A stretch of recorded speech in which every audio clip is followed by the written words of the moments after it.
বলা হয়েছে if n is any integer which of the following is always an odd integer.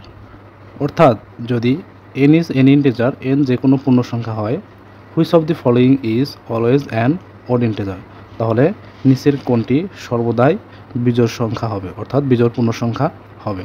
তো আমরা সবাই জানি যে বিজোড় সংখ্যা প্রকাশ করার যে সূত্র তা হচ্ছে 2n+1। এই 2n+1 এটা কিন্তু আমরা সরাসরি আনসার দিতে পারি। তারপরে আপনাদের বোঝার সুবিধার্থে একটু আমরা দেখি যে কিভাবে এটা হয়। n-1 এটা সবসময় কি বিজোড় সংখ্যা হবে? এর জায়গায় যদি আমি 1 বসাই তাহলে 1 থেকে 1 বাদ দিলে 0।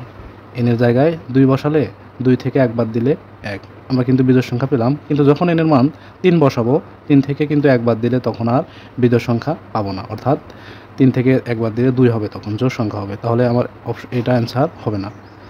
তারপরে n+1, এখন n এর মান যদি 1 বসাই, 2 বসাই, 3 বসাই, দেখে কি আসে? 1 বসালে 1 যোগ 1 2 হয়।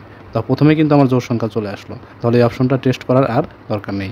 কিন্তু এক্ষেত্রে যদি আমি মান বসাই, n এর জায়গায় যদি 1 বসাই তাহলে 2 একে 2 আর 1 3, বিজোড় সংখ্যা পেলাম। n এর জায়গায় যদি 0 বসাই তাহলে 2 আর 0 0 যোগ 1, তখনও কিন্তু 1 থাকে। n এর জায়গায় 2 বসালে 2 2 4 আর 1 5, বিজোড় সংখ্যা। n এর জায়গায় 3 বসালে 3 2 6 আর 1 7, বিজোড় সংখ্যা। এখানে বলছে নান অফ দেম, মানে এগুলোর মধ্যে কোনোটি নয়। কিন্তু আমরা সবাই জানি যে অ্যান্সার হবে 2n+1।